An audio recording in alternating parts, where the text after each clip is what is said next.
बिना तेल बिना मसला रे आज आम गोटे चटपटा टेस्टी आउ हेल्दी सूप तैयारी करवा। आपण माने तो देखिकी ही जानी पारुथिबे जो तो आपण माने केबे जदी पूरी जाइतिबे निहाती भाबरे ए सूप को टेस्ट करिथिबे। तो आज आम से मटर सूप बा मटर पानी की तैयारी करवा। तो ता पई एठी मटर हमको दरकार आ एठी धळा मटर ही नेछि। तो एई जो धळा मटरटा को आमे कोन करबा ना 4 रु 5 घंटा बतुरेकी की रखि परिबे आपण माने नाही तो राति सारा मध्ये बतुरेकी की रखि परिबे। तो एबे देखंतु एटा बढ़िया से हमर भिजी जाइछि बा माने मटरटा हमर पूरा फुली जाइछि। तो ता संगे एठी हम कोन करबा ना आलू एठी मु नेइछि गोटे छोटो आलू आ ताकू मध्ये चोपा छड़े की एठी मु रखि देइछि पानी रे।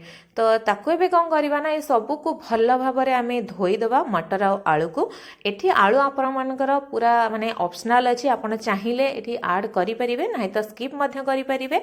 तो एबे आमे प्रेशर कुकर नबा आ जो बतुरे की रखिथिले मटर को ताकू एथरे दे दबा आ ता सहित आलू जो रखिथिले ना ताकू मध्ये एथरे दे दबा। तापर आमे सेतरे कोन करबा ना आवश्यक अनुसार पानी दे दबा जेमति कि मटर आ आलूटा पूरा बुड़ी की रहउतबो आ बढ़िया से एठी सिझी जिवो।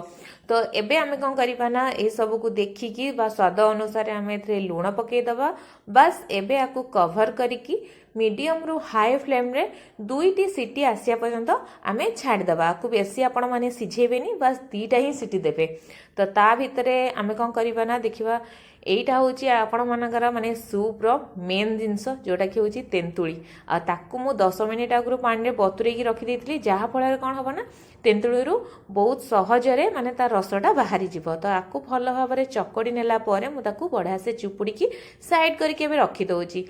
तो ता भितरे एठी हमर मटर आ आलूटा बढ़िया से एठी माने सिझी जाइची। तो ये देखि पड़थुए पूरा गोटा गोटा हेकी रहिची किंतु बढ़िया से सिझी जाइची। तो तापर एठी कोन करबा ना आलू जोतिक थिला ताकू एमती कोन करबा ना डंकी रे बढ़िया से एथिरे चकड़ी नबा जहा फल कि कौन हम ना टिके आपण मानकु चाट रो फ्लेवर भी एथिरे आसीबो कहना टिके एटा बहलिया रहिबो आउ भल लागिवो खाया पई। जदि आपण माने पसंद करू नाहंदी ताहाले आपण माने आलू को एठी स्किप करि परिबे, खाली मटर रे बनै परिबे, नाइ तो एठी आलू को कम यूज करि परिबे आउ ताको अधिक पानी देकी मध्ये बनै परिबे। तो एठी हमर मटर पानी तो रेडी ही जाइची। तो एबे हम कोन करबा ना गोटे जगह रे जोथरे हमें सूप पीबा बा सूप को बनैबा तो सेथिरे कंचा लंका तांकर निहाती दरकार। तो कंचा लंका को आगे चकड़ी नेला परे आमे कोन करबा ना जो गरमा गरम आलू आ जो मटर को रखिथिले ना पानी सहित एथे आमे कोन करबा ना सबुतक दे दबा जेति हमर दरकार। तापरे आमे एथिरे आउ किछि दिनस ऐड करिबा जेमिति कि तार टेस्टा बढ़िया पई किछि चुन चुन की काटी की रखिथिबा पियाज को दबा आ काकुड़ी के मध्यम पूरा छोट छोट करी काटी रखिथिली ताकू दे दबा। ता सहित आंब कसी अदा को मु ग्रेट करी रखिथिली ताकू दे दबा। ता सहित आमे दउचे गाजर कोरा आउ सेथिरे मु दे दउची कोन ना तेंतुली रो रस को 2 चम्मच आ फाळे लेंबू को चुपुड़ी नबा।